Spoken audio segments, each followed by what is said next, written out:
Hello, everybody. Welcome back to the channel. We're live from Los Angeles on a beautiful Friday night, ready for the long weekend. We're going to talk about watches. There are so many interesting new releases that I want to talk about with you. So, lots to get through. But as always, if someone jumps on the panel and just wants to shoot the shit, talk watches, that's always more than welcome.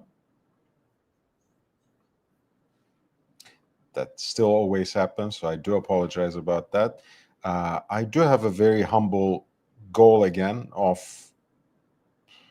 5 super chats of $5 or more for an extra hour of watch talk. So if we reach that goal with the super chats, I'll be here at least until midnight. If not, I take about an hour and a half, get through as much material as I can, and then I bid my adieu. So we will see how that develops. As always, to warm up my vocal cords, so to speak, I usually go to my own Instagram profile. Feel free to follow me there and talk about a few things that I have posted over the last few days. So nice to see you all. Nice to see you, Ryan. Pardon me. Shalom. Shabbat shalom. Um, I'm not sure if we talked about this last time I was live and going through my Instagram, but at any rate, let's take a quick glimpse. You guys know that the independent watchmaker De Bethune, ever since they have been acquired by Watchbox, what has become the 1916 company, has expanded its footprint, at least in the athletic mainstream, with a number of ambassadors in tennis and also some in golf. This is the American Tommy Paul, who I believe is still in contention. Um, Going to play the third round tomorrow, I believe, in men's singles. I don't know against whom. And he was wearing actually something that's new to him, I think, because I've seen him before with another variation of the DB28XS, and that's basically a more compact version of what is their flagship model or one of their flagship models. Of course, even the more oversized cases, which are really traditional for the Bethune, the 42, 43 millimeters, wear relatively well thanks to the ergonomics of the case. Those uh, pierced and floating lugs really help you to wear the watch as close to your wrist as you can. This is also an interesting version of the DB28XS. It's the steel wheels, which actually gains in getting smaller, which happens more and more rarely in modern horology. It actually has a better power reserve than its larger counterpart, than the traditional steel wheels um, model, executed entirely in grade 5 titanium, so it lends itself pretty well to these sorts of dynamic contexts, athletic use. De Bethune's ambassadors um, generally wear these pieces in competition, and we have at least 3 of them this year. And I see them wearing this, at least Tommy Paul wearing this interesting US flag camo strap with it, which is quite cool. And here he is in action. It's really a beautiful watch, and I do realize we have talked about this a little bit, but I really love the decoration on that Delta bridge, which is somehow repeated on the bridges of the movement when you glimpse through the back. Of course, there's a power reserve here, which adds up to full 6 days.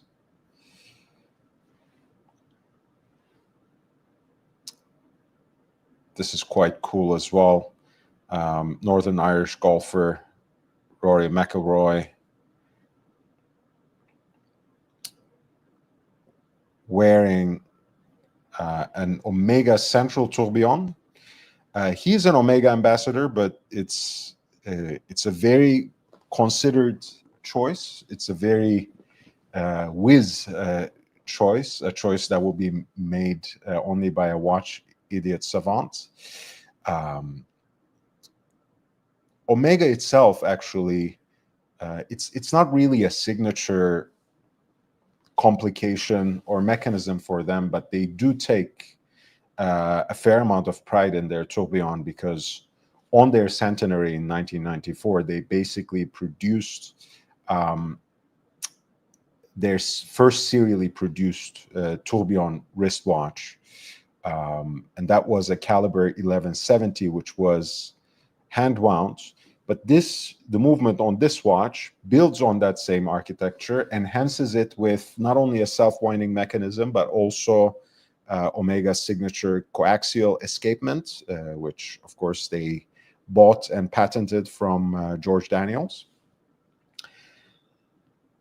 And it really turns the tourbillon into a real spectacle by putting it stab smack in the middle of the dial. And it is a beautiful tourbillon cage. You know, you can see the overcoil of the spring, the sizable balance wheel, and the beautiful finishing, really, on both the tourbillon bridge as well as this spearhead style pointer, which, of course, serves as a second hand as well. It's really a level of finishing that you don't see on most Omega watches. So it's a very beautiful and important piece.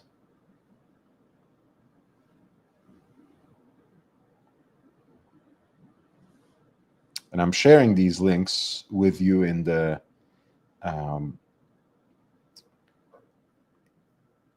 chat as well, just so you know you can click and take a closer look yourself, zoom at your own pace. And I would genuinely appreciate if you follow me on Instagram as well, if you are not already. If you're coming over from Instagram, please follow me here. I'm more desperate for growth on YouTube than anything else. But in either case, your comments, likes, interventions in the chat are appreciated. If you're coming over from Instagram, please let me know in the chat. That's always helpful for me to gauge, you know, whether what I'm doing is working in a way. So please let me know. This was Rory McIlroy in the stands for the US Open, wearing an Omega Deville Central Tourbillon, which was a limited edition itself, a numbered edition, so to speak. We took a quick look at this. This is an opportunity for a throwback too.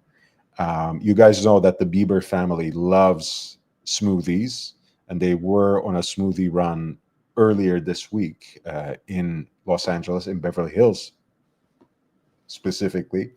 There's this nice but also somewhat overpriced, of course, which should go without saying, I guess, juice place called Creation. So apparently they grabbed a couple of smoothies from there. And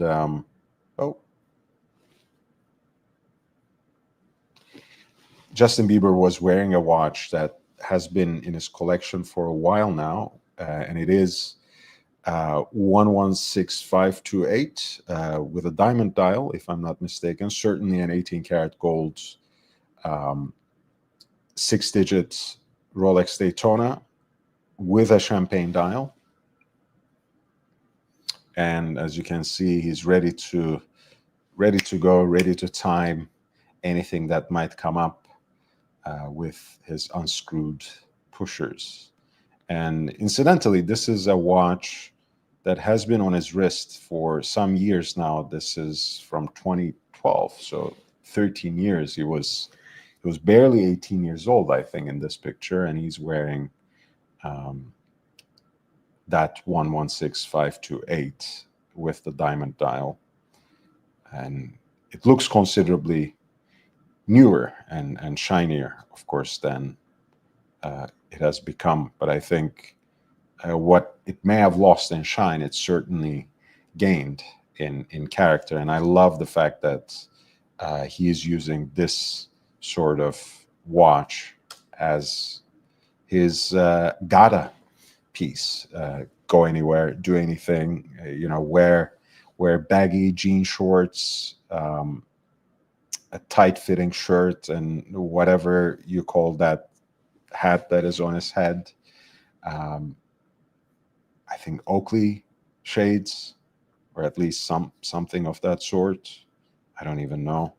Not really my style, but I love the watch. There's no doubt about that.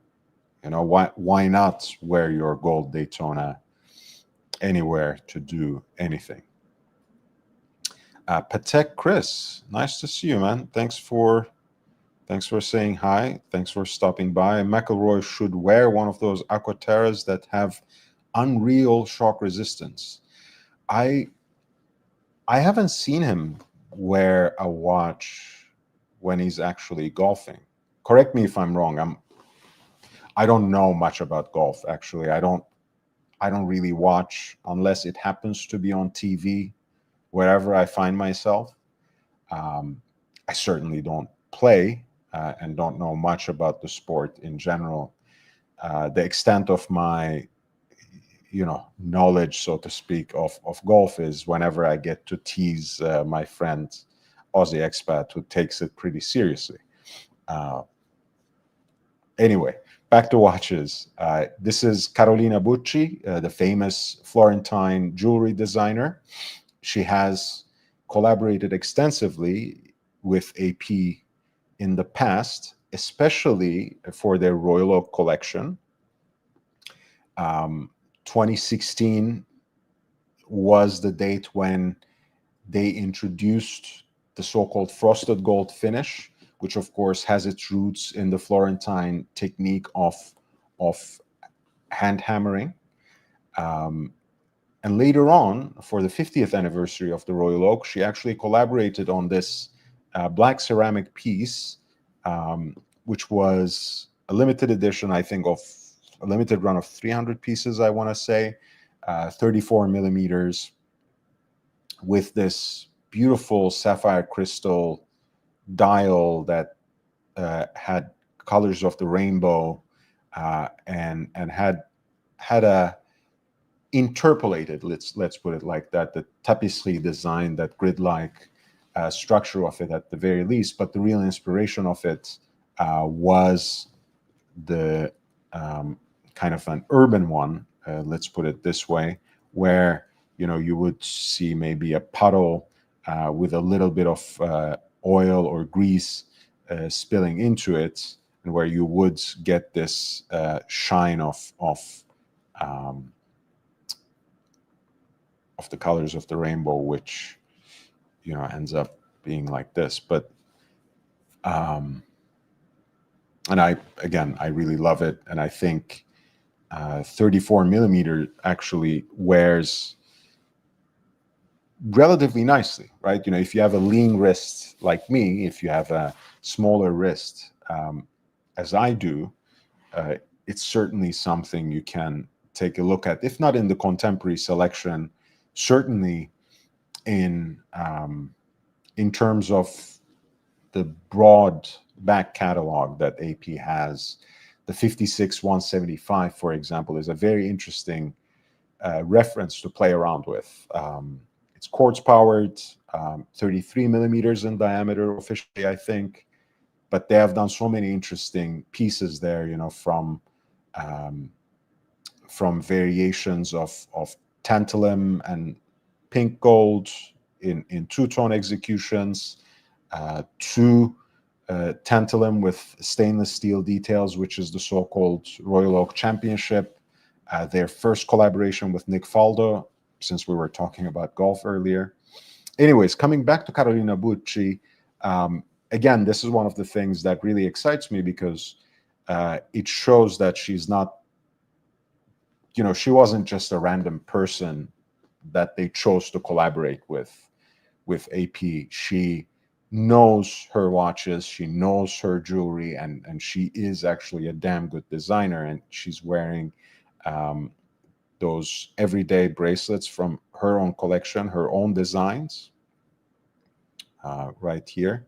And she's wearing a version of the Cobra 5398BA. Now, I want to clarify something, and this has been a pet peeve of mine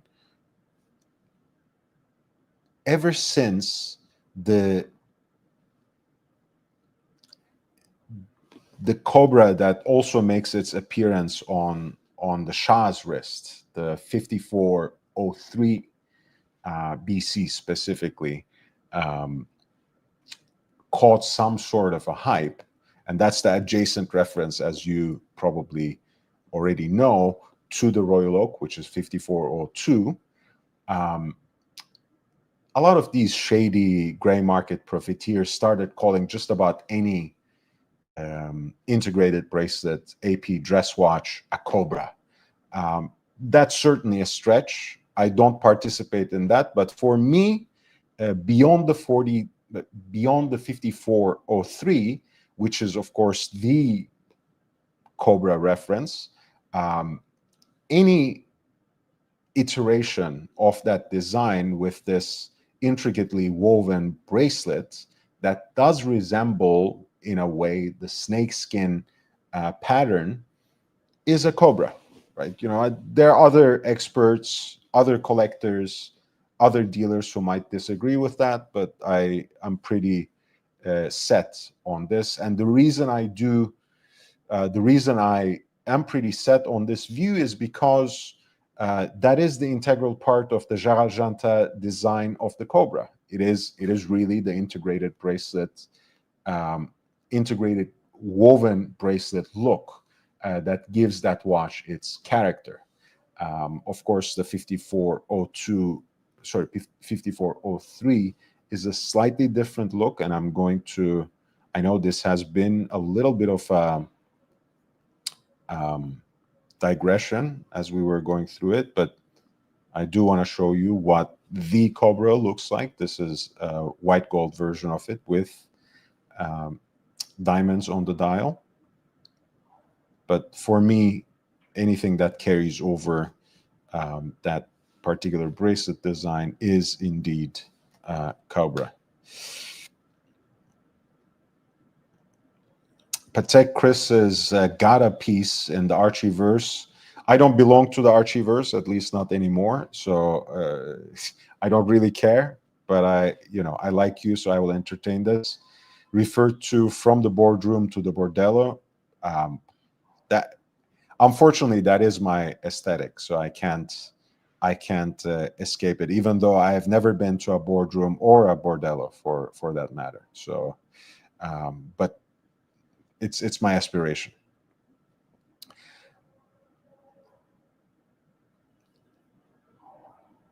So next up, I do want to talk about this beautiful piece that Donna Vekic was wearing against Coco Gauff.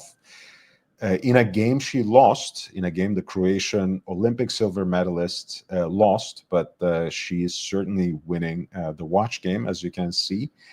She has been wearing FB Jaune for a while, and Elegant specifically, and she plays with it as well. And she does usually prefer the jam set variations of it. In this case, it was even more extravagant, and I think it's a little bit of a wild idea to to play with a watch that's set with so many brilliant cut diamonds, but it is an interesting flex, so I will give her that. Elegant, of course, comes from its design inspiration. It takes after the classic tortue shape, which is a variation on the barrel shape. It's a flat tortue case with a luminous dial, but of course that just covers the aesthetics of the piece. The more important part is that it's a quartz-driven piece that has also mechanical aspects, of course, which includes its motion detector, right? This is what you see through the aperture at the 4 o'clock roughly, or you can say 4:30, and most of you know, I guess, but I will repeat it anyways for anyone who might not. Once you take the watch off and let it sit for about 35 minutes, it actually comes to a full stop for energy saving purposes, right? The battery is supposed to last anywhere from 8 to 10 years, which is quite long for a quartz operated watch. And of course, the magic happens when the watch is picked up again and it comes back to life, where the hands take the shortest path to the correct time, whether it's counterclockwise or clockwise. Because as the watch goes into a standby mode, its microprocessor still continues to measure the time. So once you pick it up again, it comes back to life and shows the correct time, which, of course, is one of the appeal of quartz watches anyways, you know, that you just pick it up and go. But in this case, it also comes with an extra step, which allows it to save some energy. Thank you again for being with me on this live stream, and please hit the like button.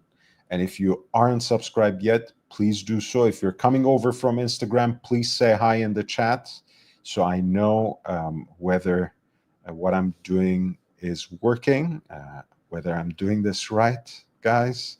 So please do help me. The other two pieces that I will discuss, Andrew Garfield, who just arrived at the 82nd edition. 82nd. That's a very interesting one. 82nd edition of the Venice International Film Festival, because he plays in Luca Guadagnino's After the Hunt, which is, I think, an out-of-competition showing.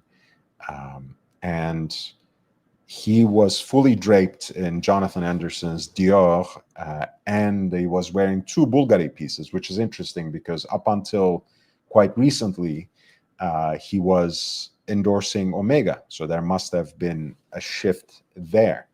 And earlier, he was wearing the Bulgari, which is a classic design. It happens to be, in this particular form, actually something conceived by Gerard Genta as well, modeled after ancient coins minted in the name of emperors that would have the emperors' names around the periphery. And, you know, of course, this is not just a coincidence, not just because Bulgari is a Roman house, but also because, especially in olden times, they used a lot of ancient coins and integrated it into their jewelry pieces as well. So it certainly made aesthetic sense as well as a design. And Bulgari has been doing a lot of work to bring back this design, revive it. There's even a 50th anniversary edition that is a pretty similar aesthetics to this, except it is in yellow gold and with a green marble dial. This is a pink gold piece with a blue marble dial. I think it is pretty stunning.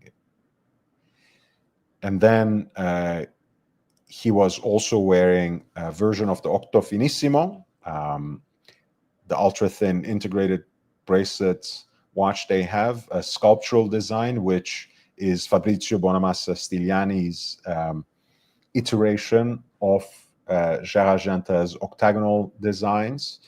It is the so-called Tuscan copper, the salmon dial version, which was first launched as a 50-piece US limited run, but it is now part of the permanent collection, and it makes an appearance on Andrew Garfield's wrist. And feel free to let me know, by the way, what you think about these watches, whether you would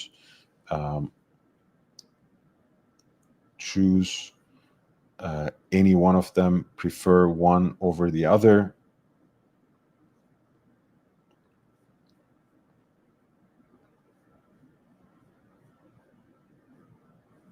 That was Andrew Garfield with Bulgari at the Venice Film Festival.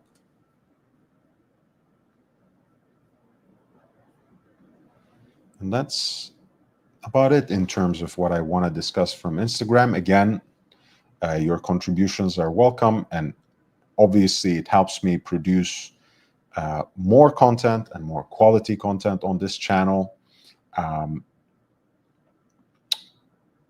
That being said, there is the humble goal for an extra hour of Watch Talk, $5 of super chats. 5 of them will get us there. But I will proceed. I wanted to talk about actually a new release by my friends in Torrance. As you guys know, Josh Shapiro has been in his project, in his bag to revive American watchmaking, and the Resurgence collection, of course, with his in-house movement, was a major first step in that. But in the meantime, J.N. Shapiro Watches has also been expanding their collection beyond Resurgence with a new Infinity series, first of all, that is going back to his original design, but perhaps fashioning a more of a feeling of a serially produced watch, still in extremely limited quantities, with a closed case back that has a hand engine turned and hand engraved design. And more recently now, and as a limited run for a Boston-based collectors group called Escapement, he has introduced his first complicated piece. We had talked about this before. I mean, at least we have talked about his ideas of introducing a complication, but his original aspiration was really a perpetual calendar. So I was pretty much caught off guard or taken aback by this particular project, but I'm very happy about it because it's also something that is the fruit of a collaboration or an alliance that he has built along with Flaming and Ming watches. They have come up with a collective that's called Alternative Horological Alliance, kind of establishing a group, a collective, a platform for collaborations in a similar way to what we have in Switzerland, in Geneva specifically, Académie Horlogère des Créateurs Indépendants, the AHCI. They basically have tried to find ways to pool their resources together and exchange certain bits of their expertise, as well as certain materials of their making, right? You know, like Ming has, for example, these very popular stainless steel bracelets. They also happen to have used in the past this beautiful monopusher chronograph movement, which is actually held by La Joux-Perret, La Joux-Perret 5000 for Ming. And it is actually a monopusher chronograph movement that is based on the famous Technique Horlogère Appliquée caliber developed by none other than François-Paul Jean and Denis Flageolet. And this is indeed the movement that they have used for this monopusher chronograph. And that's why not only the architecture, but even the finishing and aesthetics of the movement would be familiar to you if you have looked at watches where Ming used this caliber.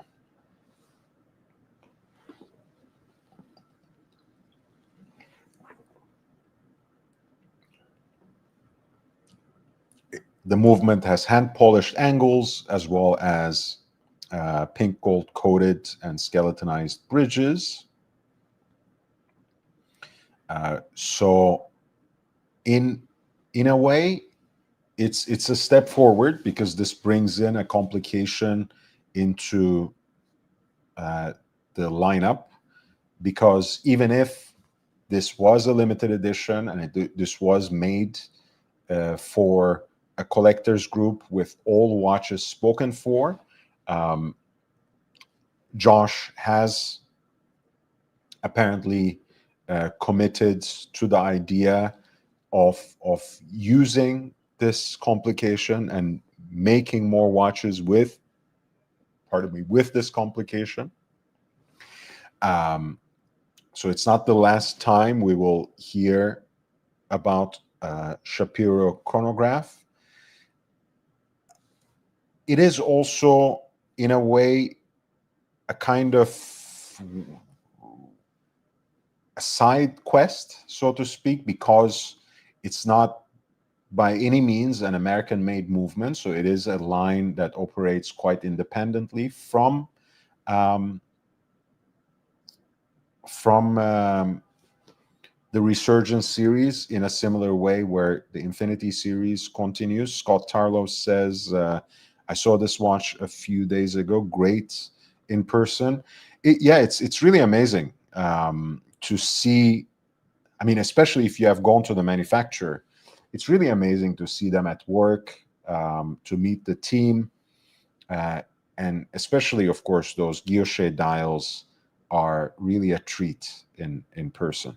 Patek Chris, thank you so much. Build your own 4-piece Patek collection.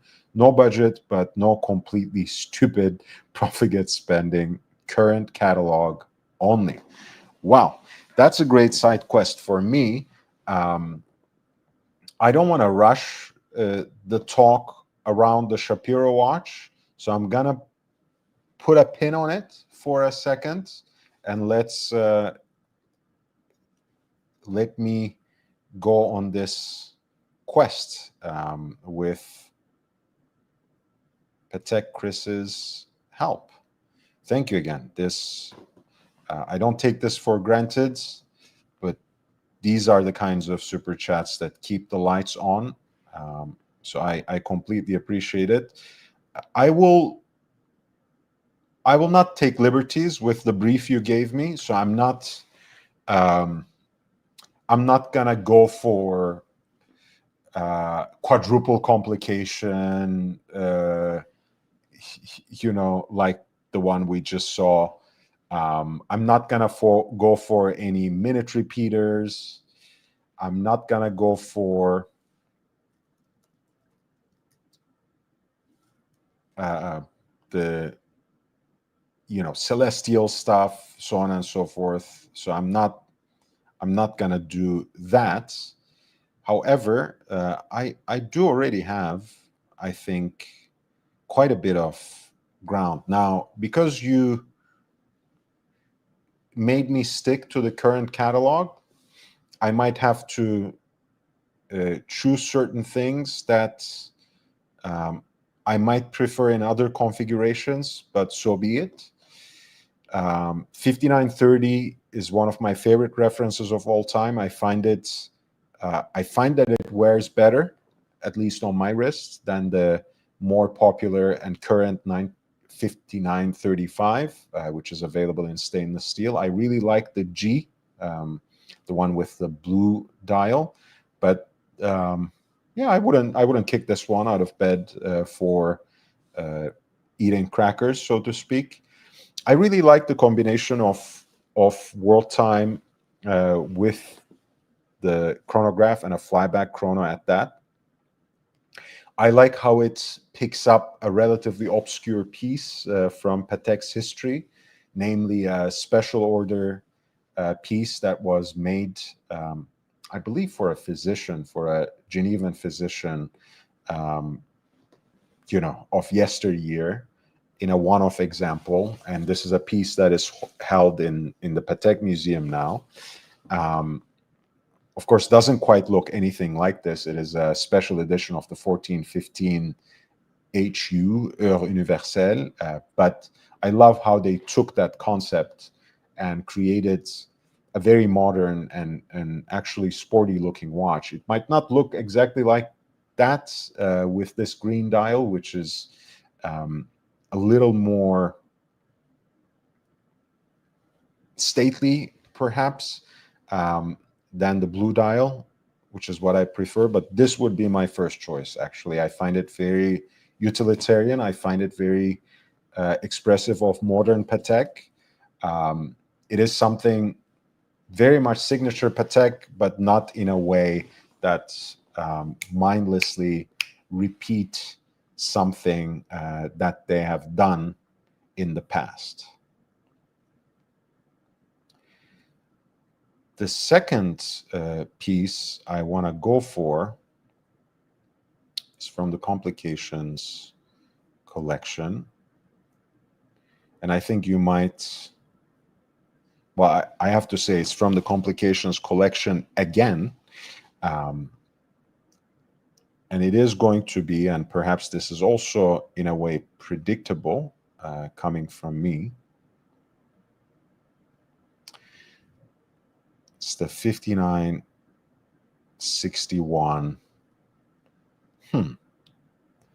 R or P, right? We said we are not gonna go too much overboard. I hope I'm allowed in this imaginary experiment. Hey, Brody, nice to see you, man. I hope I will see you on September 18, the latest. So again, I hope I'm not overstepping Patek Chris, but I would love to get this as my second piece. You guys already know that I'm a huge fan of the 5960. It is now discontinued. I think, again, I'm working within the brief, right? So I would rather get either the pink gold with the black dial or the platinum here with this blue dial. I actually don't mind having diamonds on a watch like this, but the classic 5960 in all its variations, which is now discontinued, does the work just fine. I find the 5960 very similar, again, without repeating, to what the 1518 was in its time, right? Where you have this beautiful wearable combination of two prestige complications, perpetual calendar and hand-wound chronograph. Here, of course, with the 5960 and whatever grew out of that, you have an annual calendar and a self-winding chronograph with the flyback function as well. So you have something extremely utilitarian, usable on an everyday basis, and a great combination of complications. I think it, in terms of the current iterations, both the Platinum and the pink gold with the black dial are absolutely stunning. And I do prefer, again, if I'm within my brief, I do prefer those to the stainless steel, which is which comes on a bracelet. Oops. So I'm not a big fan of that one because I never liked those bracelets, the 5905. It's a different watch. It's a bigger watch. And that is not exactly me. So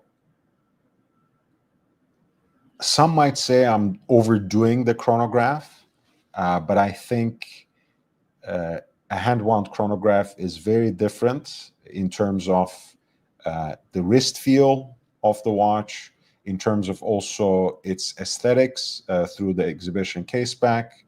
And I find this case design very beautiful, ornate in the right way for Patek. 5172, I've always loved the syringe hands. Since I already went with the platinum version of the 5961 and chose a blue dial, I will go with the salmon dial on this particular one. And I like how, on the one hand, it contrasts with the white gold case, but also with the blackened outlines of the dial furniture, including, of course, the hands. You have the beautiful tachymeter scale on the periphery of the dial and a classic two-register look.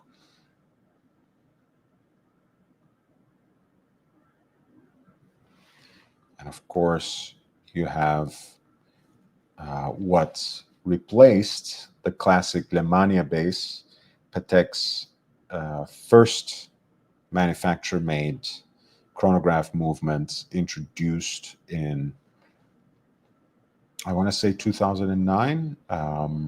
This is CH29-535 PS.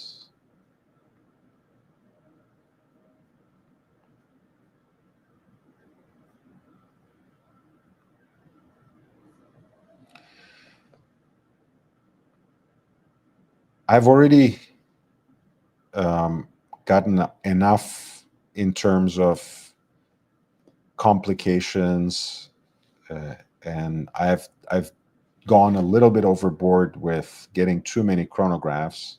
So I will actually, since we're just doing a thought exercise for the most part, I'll probably go for a Nautilus. And you guys know I actually prefer the Aquanaut, but again, I'm just entertaining a question, or rather a request from my audience, so I can go a little bit by the wayside.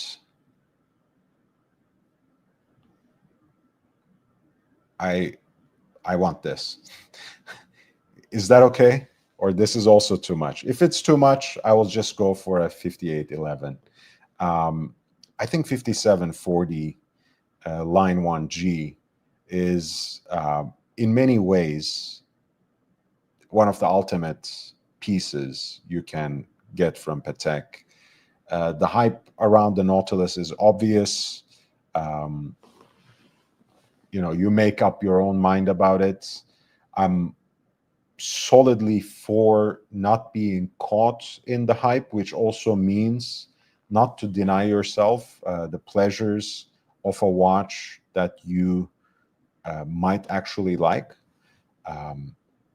So don't just hate on the Nautilus or the Daytona or the Royal Oak simply because everyone seems to like it. I love how ultra thin this piece is, how only marginally thicker it is than a time and date version. Um, I love the white metal. Actually, white gold probably is the best way to execute a prestige piece like this. I love the look, which has kind of an anthropomorphic aspect because it kind of has a very human look, but it's also a Mickey Mouse, right? With the two ears here and the head. But joking aside, I think this classic layout that's kind of counterbalanced ever so slightly by the signature of the brand is a pretty great look for the Nautilus. And of course, any Nautilus that has a micro rotor steals my heart. That's why I've always liked the 3712 and 5712. I'm actually kind of looking forward to how they might re-energize pieces like this for the 50th anniversary. Because chances are they might still keep the micro rotor movements, but use perhaps the newer architecture, that they have debuted in the advanced research pieces, but certainly have also used in the annual calendar regulator, for example. I think it's like 31 to 60 or something, the base caliber. I would love to see them do like a 50th anniversary edition of the perpetual calendar in white gold or platinum with a new micro rotor movement where they keep the ultra thin aspect of it but renew it in more ways than one.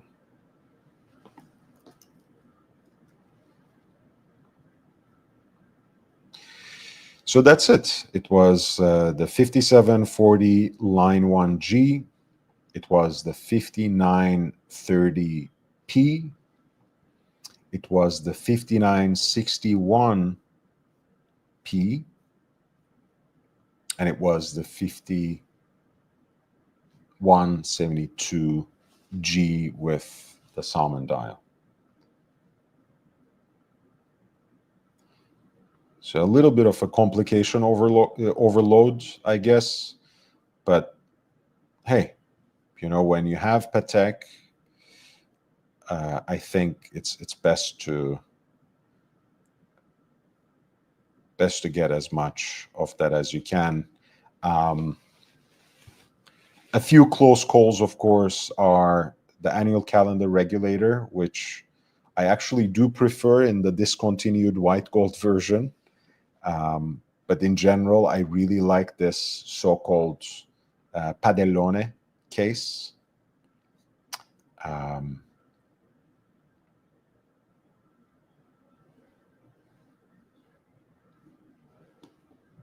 Yeah, blue or salmon. Again, I chose the salmon, but I may have as well went for the blue if I hadn't gone for the blue for the 5961.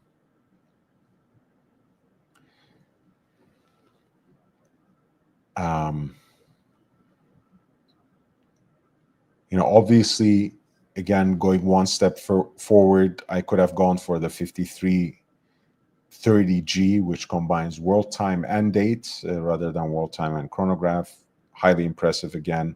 but I actually prefer the case design of the 5930 and 5935 as well.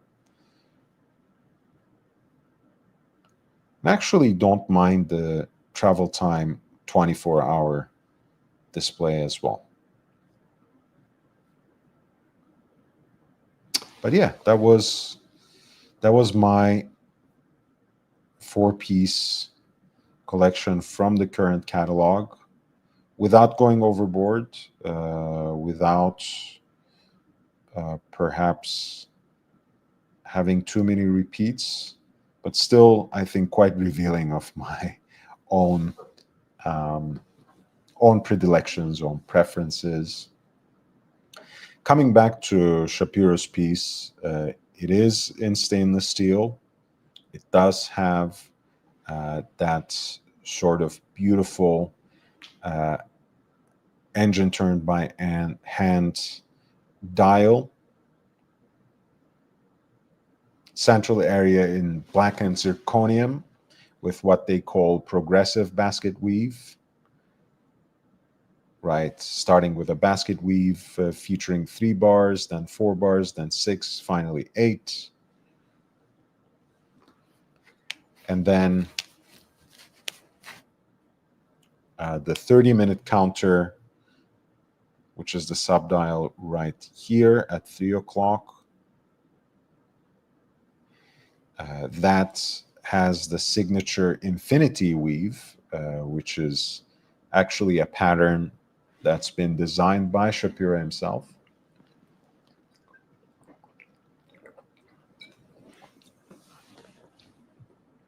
And you see how the timekeeping aspects of the watch, including, of course, the hands and the frosted hour track,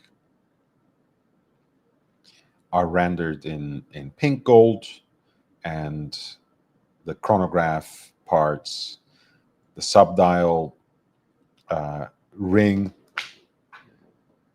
as well as the scale on the outer periphery, not to mention the centrally deployed chronograph hand, they are rendered in a silvered shade.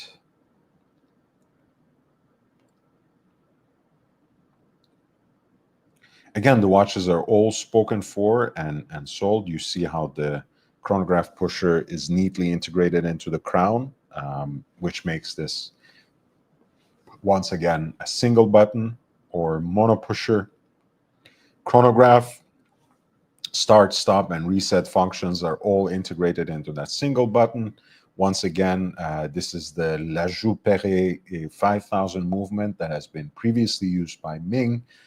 So it does have all those hand-polished angles, as well as the pink gold coating on the skeletonized bridges. It was a 14-piece series, $35,500 apparently per piece.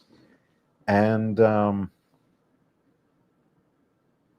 it's a pretty stunning piece. I think very elegant piece. Even more pure in a way than, you know, some of the other uses of this chronograph architecture.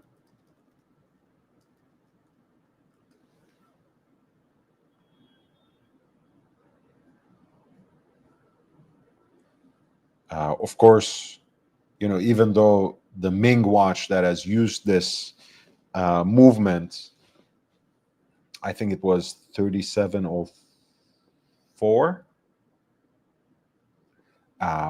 for them, that's the reference, looks very similar in terms of the dial layout.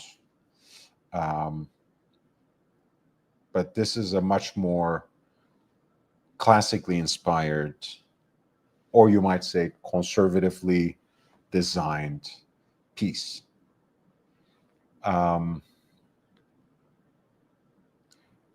My only note on it, which is a small criticism, is since this movement was originally designed for that Cartier Tortue case, relatively small by modern standards. It does look a little small for this particular case. But I know for a fact that doesn't bother everyone in the same way that it bothers someone like me, or a purist like me, I have to say, in a way. So I would have loved to see something like this, perhaps with a nicely calibrated, properly calibrated seconds track, with a smaller dial and smaller case, right? I don't need a special scale, really, because I don't, honestly, again, a pulsometer might be nice, but I don't really get all that inspired by tachymeter or telemeter scales anyways. So I would have distilled the design down a little bit more, used a smaller case, used a smaller dial that doesn't really have anything more than a separate, properly calibrated seconds track, basically a more compact wear. But that's just a personal preference. I'm really happy that Shapiro is finally expanding towards complications, and that he chose the chronograph, which obviously I like. I do still await the perpetual calendar. Hopefully it is not too long in coming.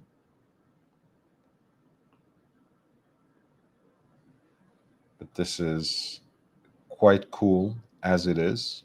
I really do appreciate it.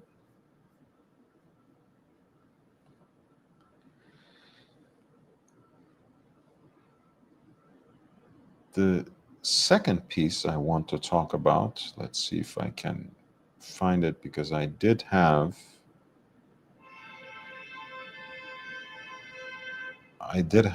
it opened in the background. Right here.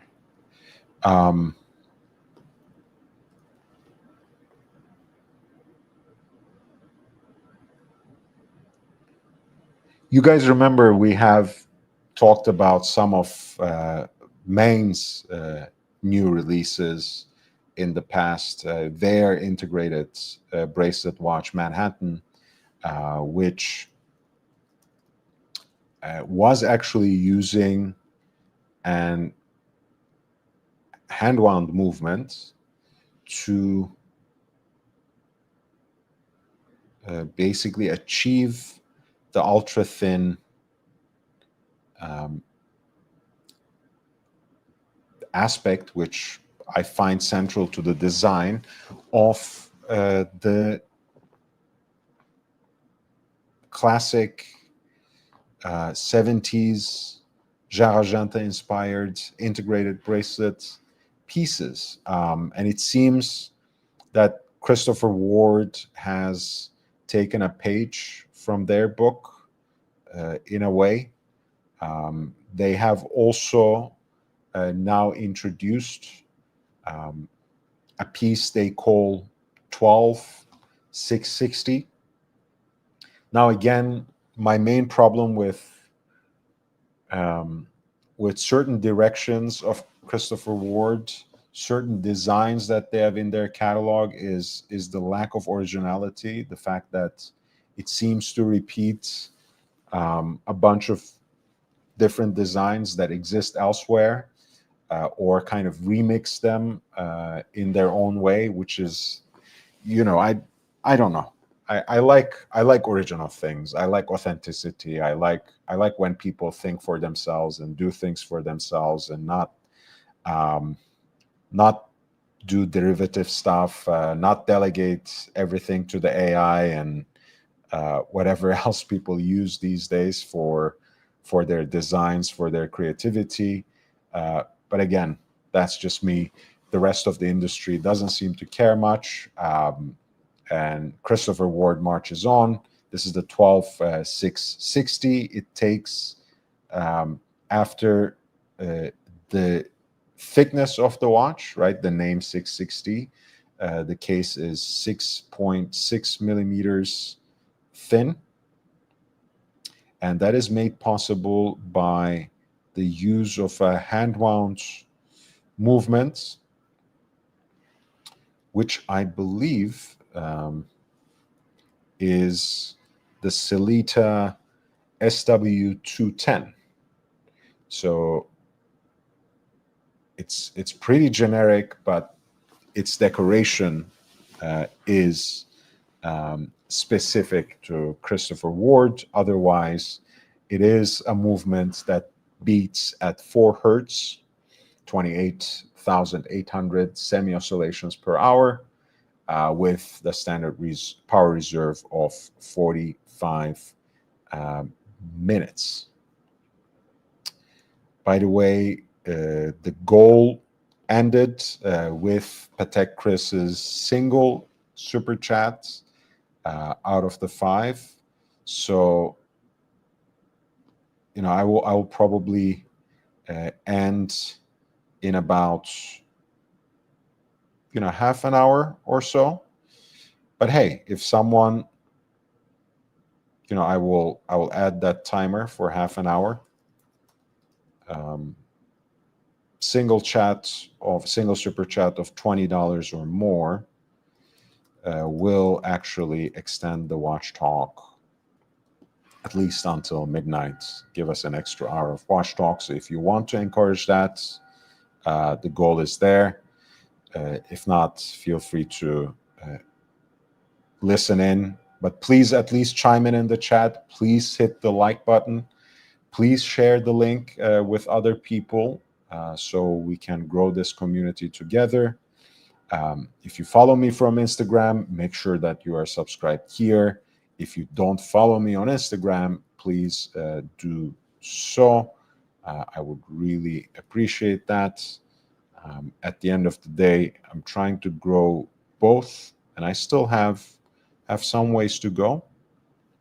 So I would really appreciate your help with it.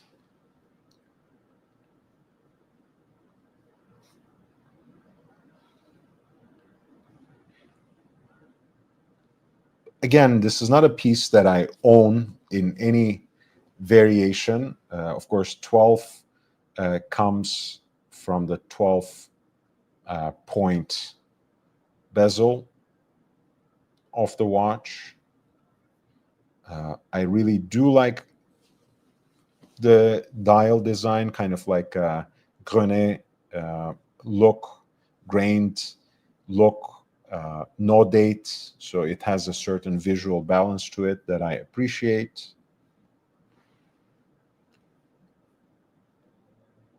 And of course, the price point is quite interesting as well. For the stainless steel versions, it's priced at $1,660 on the bracelets, $1,790 for the full DLC variant, and I think there are some options actually that you can buy on the rubber strap as well.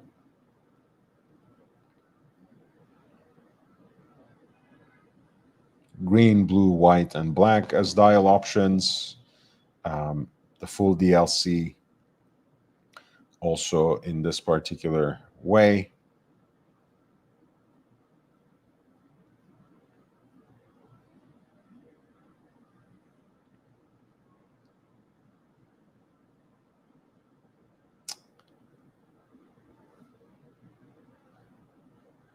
And it's 38 millimeters in diameter, 6.6 millimeters in thickness, 4330 in terms of its lug-to-lug width.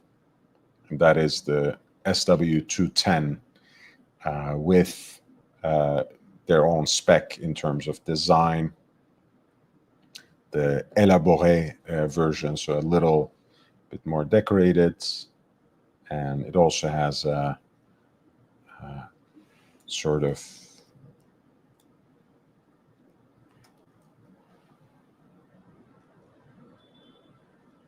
quick change option too, it seems.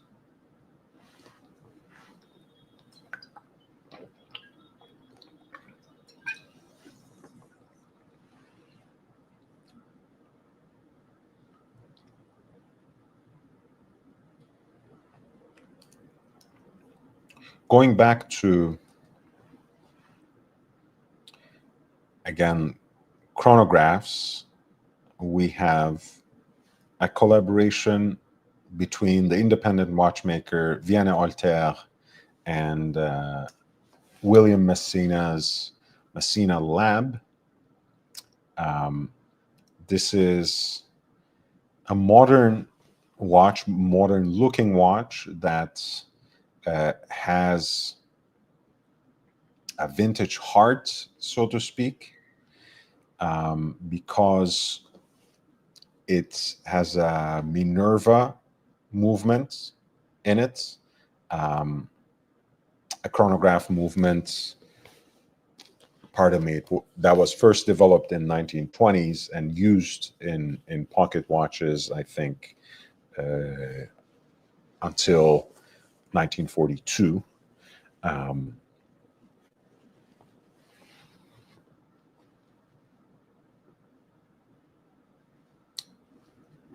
It's a very interesting look and layout, because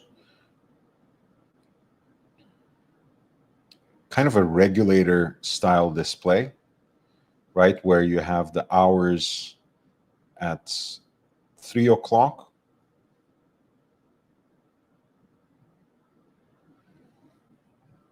counterbalanced by seconds at 9 o'clock, and the floating minute hand kind of makes its revolution all around the dial, along the periphery of the dial.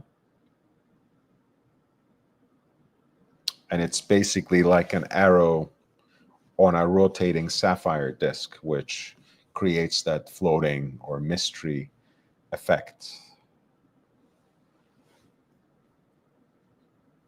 It's a very Viane Alter watch, not only because of the font that was designed by him for the Arabic numerals, all these sapphire aspects that contribute to that multi-dimensional aesthetics, but also the faux rivets that kind of frame these different aspects of the dial, that hold together the different aspects of the dial. That's pretty much his style as well. You can see the beaded crown there that has a similar style of rivets as well.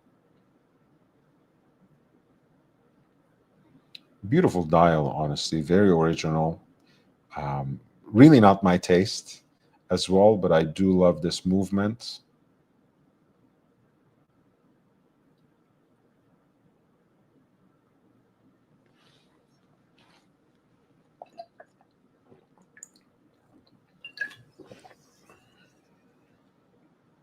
Beautiful Geneva stripes, aspects of anglage and black polishing. Of course, the Viane Alter and Messina Lab emblems are integrated here, even though they kept the original Minerva signature and the movement number.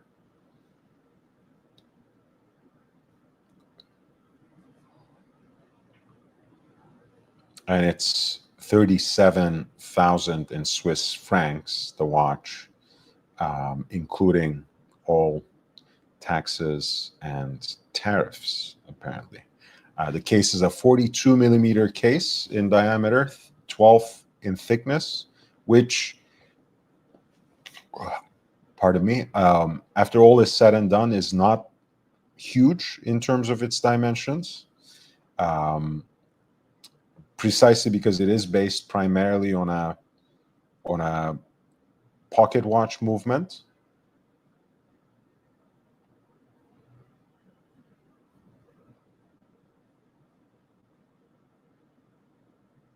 And it's quite unusual, but Vienna Altair's steampunk aesthetic, its retrofuturistic designs have been quite popular over the last couple of decades. So I'm sure it will have many takers indeed.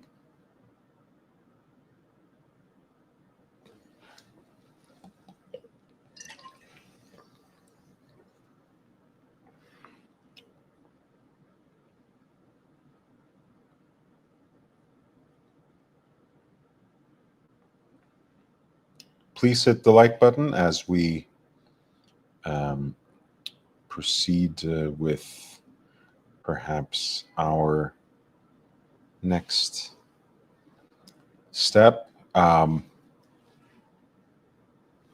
MB&F doesn't tire of producing new versions, new editions in their MAT series.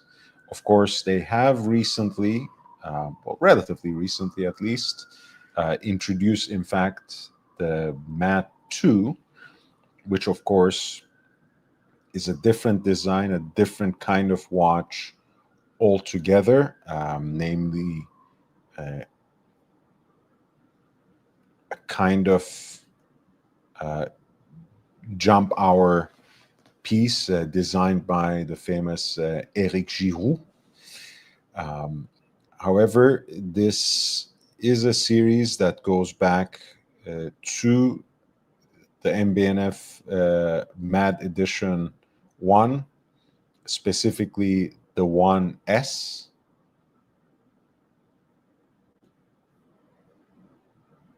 Which has the more minimalistic display of time.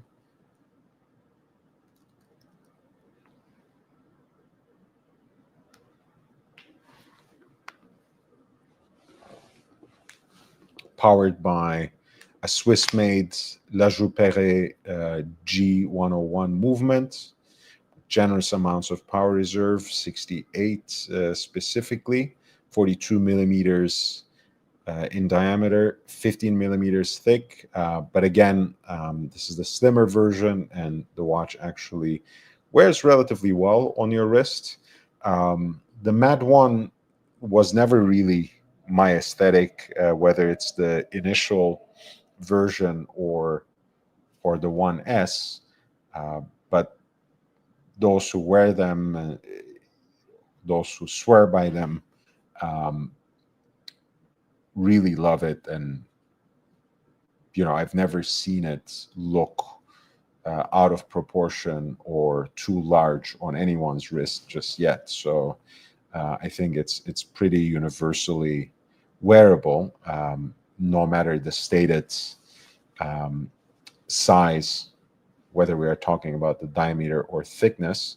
The so-called Grow Your Dreams will be released via raffle, which is the way they do it, limited to 400 pieces each for the 3 variations with the 3 themes: sun, nature, and water.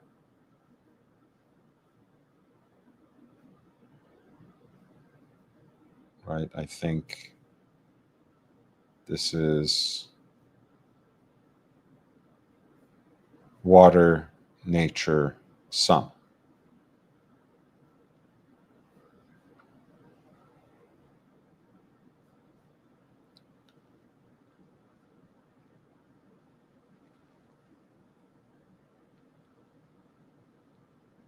And it's it's an ultra colorful version, a collaboration by the British Nigerian artist Yinka Ilori.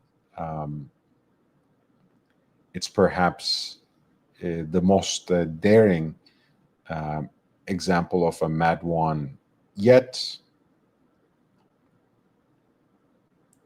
But again, I think it fits that general aesthetic that these Mad editions have shot for, especially the Mad 1.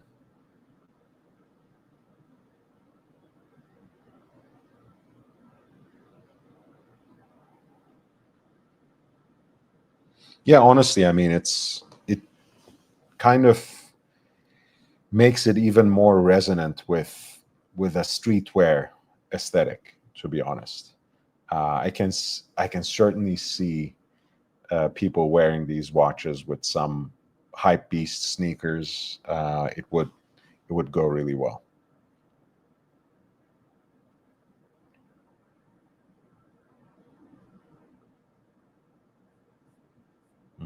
Let me see. We have previously talked about this brand, Albison or Albichon. I don't exactly know how to read um, their name, how to pronounce their name, I should say.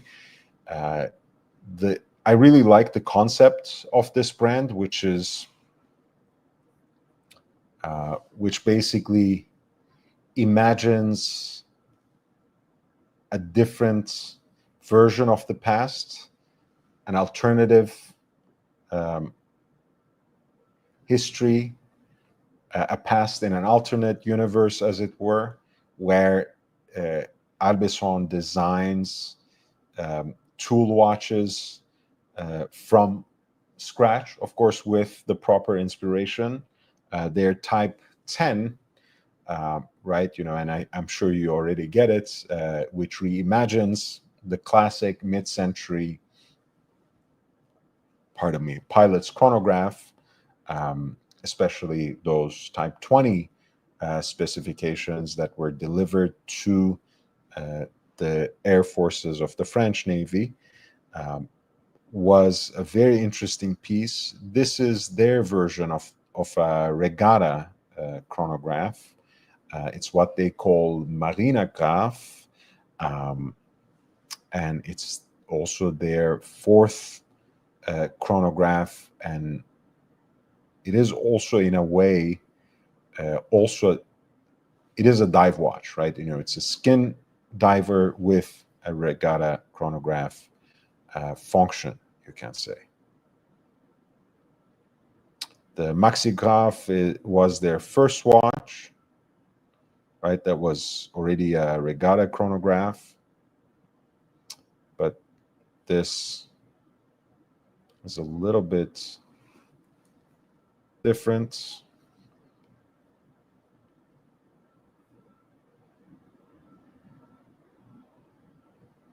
It has the same case design as the Maxigraph, same movement, identical indications and functions.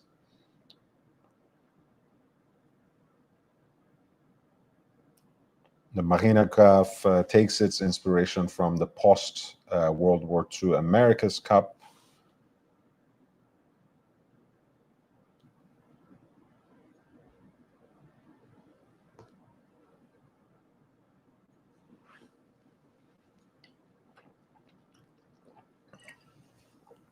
.39 millimeters in diameter, excluding the bezel, 13 millimeters in thickness. The lug to lug length is more like 47.7 millimeters. The crown is uniquely located at 1030, roughly, or even 10, really. And it's a monopusher chronograph.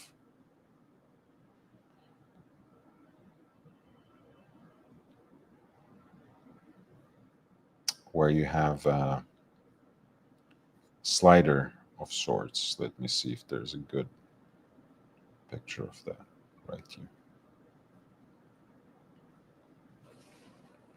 right? Which you can basically activate with the, with your thumb when it's on your wrist. Again, I haven't interacted with this particular watch in person. I would love to soon enough, but that sounds actually quite utilitarian, quite easy to use. Of course, this is a stainless steel piece, a depth rating of 100 meters, which does fulfill those skin divers specifications. Comes with a beautiful tropic style rubber strap.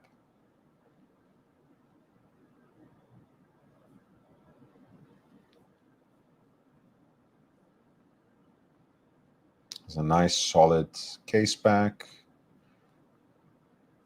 The rubber straps are pretty easily interchangeable, as you can see, with those open lips.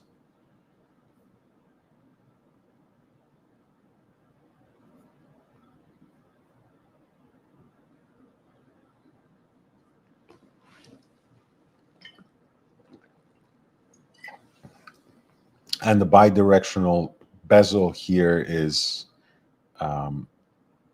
equipped with a tide scale, which is designed to track a tidal cycle over a 24-hour period.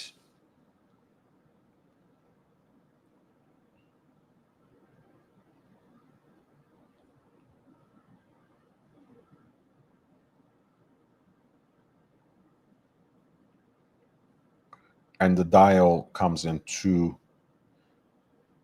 options, either with a brushed black dial, which they call the classic racing, or what they call a Paraiba racing, which is in a light shade of green with a sunray brushed finish. Quite similar to the green on the bezel, by the way. This would be the watch right here.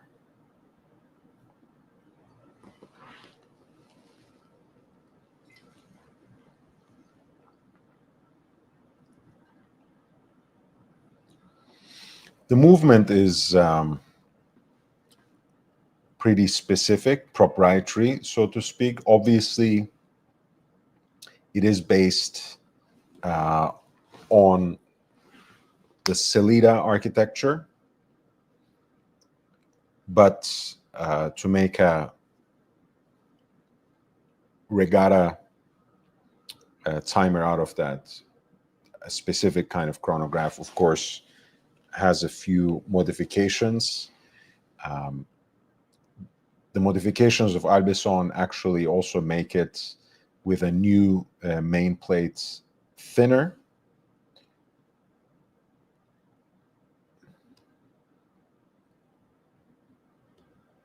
Altogether, it beats at 4 hertz and has an almost 65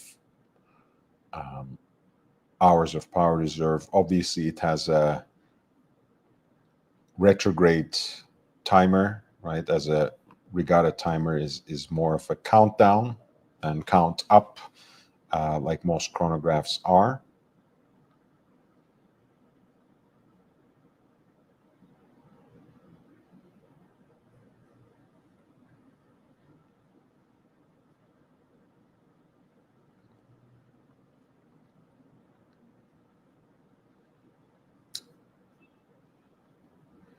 And the price point is right under 4,000 in Swiss francs.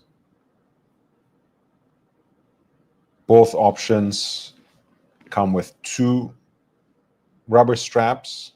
The black dial has black and red. The green dial has black and white. Both are 99 pieces, unnumbered, but limited to 99 examples each. And again, the price point is right under 4,000 Swiss francs, 39.50, exclusive of taxes and shipping. And apparently the watches will be available, or are already available since today from albison-watches.ch.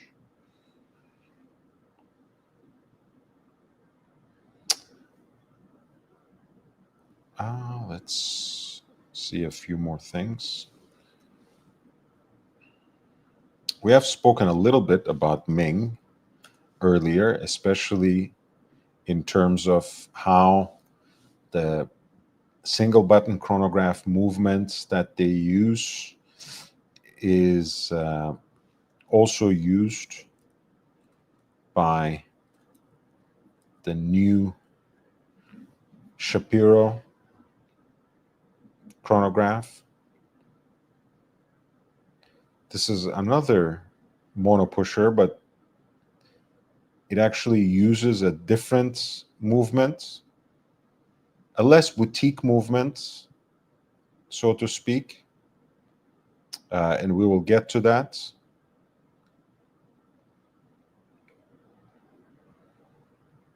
I think the case is probably one of my favorite Ming cases so far. Quite ornate with kind of a double-stepped design, very Art Deco inspired in a way.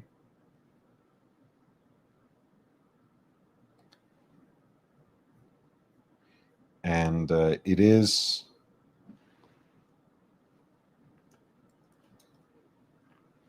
a destro look, right? Because it's a left-hand drive, right? The crown, including the mono pusher for activating the chronograph, is actually situated at 9 o'clock rather than 3,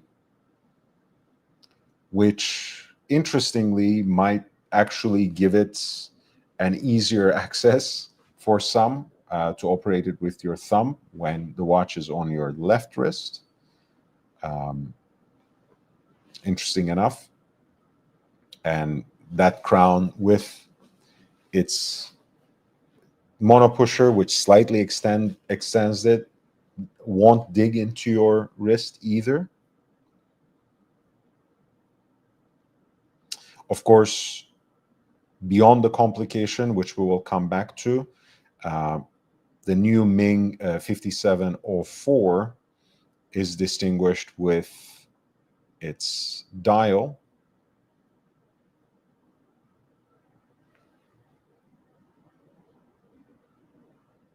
which is called Iris.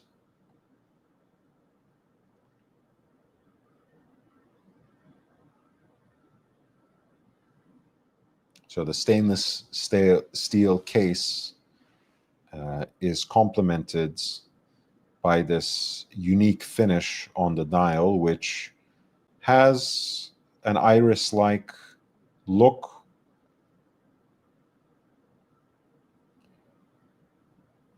but has an iridescent treatment, which gives it this chameleon-like quality. It does mostly gravitate towards purples and blues, but there are other shades like copper and pink around the dial as well, and even maybe hints of green, certainly blue.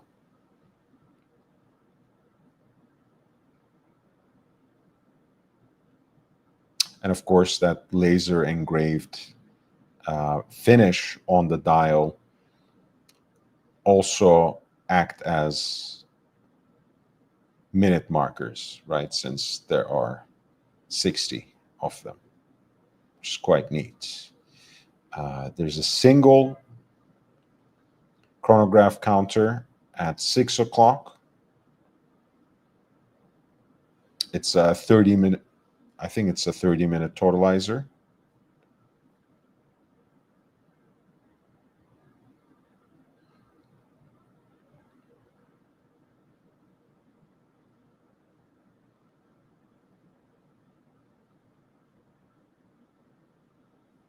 Again, a very interesting Art Deco inspired take on Ming's distinctive aesthetics. very nice and signature, or rather, I should say, very nice and unique luminous signature. Again, quite characteristic of Ming. Looks great on their matching stainless steel bracelet as well. And here's the movements, which is basically hand-wound Sellita SW562 Ming. It obviously is modified for this destro left-hand drive configuration, central seconds, and the 30-minute totalizer at 6 o'clock on the dial, on a sub-dial. You have a 3/4 plate on top that is nicely decorated and coated in 4N gold, which is somehow midway between yellow gold and pink gold. And the rest of the movements, and again, an interesting contrast between Art Deco inspirations and Ming's somewhat futuristic aesthetics. You have the rest of the movement mostly rendered in anthracite gray. The 5704 Iris, the Ming monopusher chronograph, is going to be a limited run of 100 watches, priced at 6,250 Swiss francs. It is delivered on the so-called Ming Universal bracelets, this stainless steel number right here, but also the goat leather strap that does have that anthracite shade, as you can see here.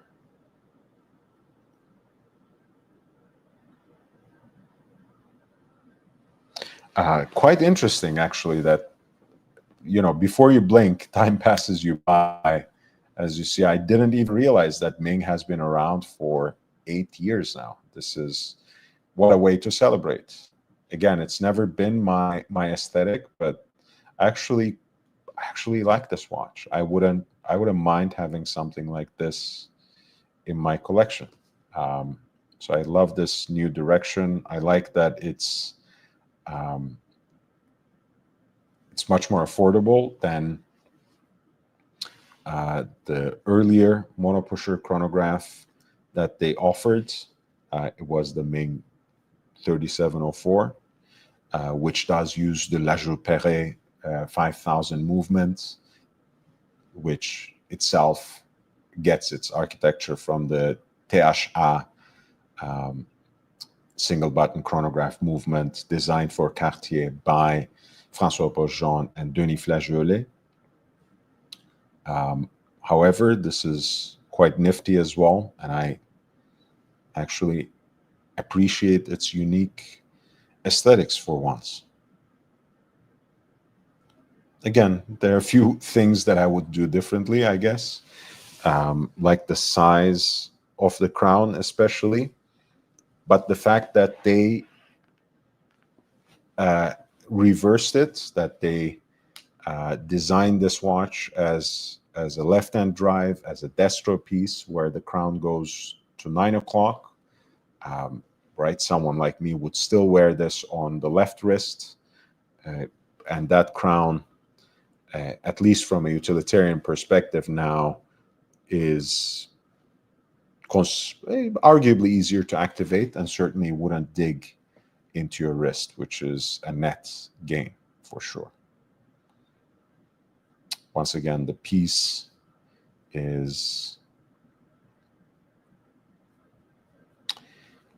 6,250 in Swiss francs, limited to 100 pieces.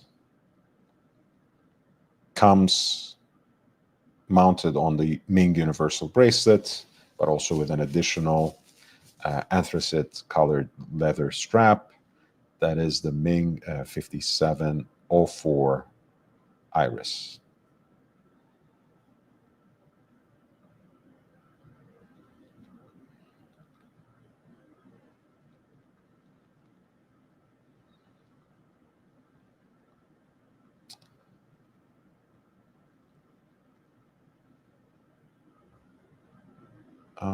Let's see if there's anything else that I want to talk about before closing.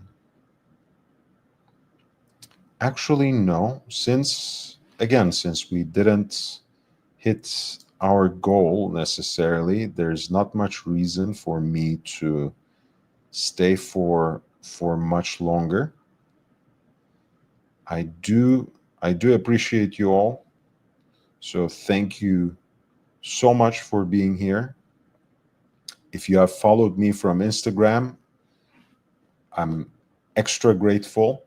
I hope you enjoyed this live stream, which mostly preceded as a news digest this time around.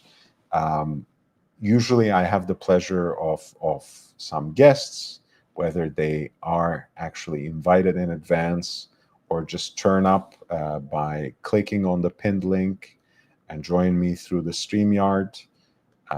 They always add a unique color and their own takes to the show. That's something that I always appreciate, and that is the flavor of a live show.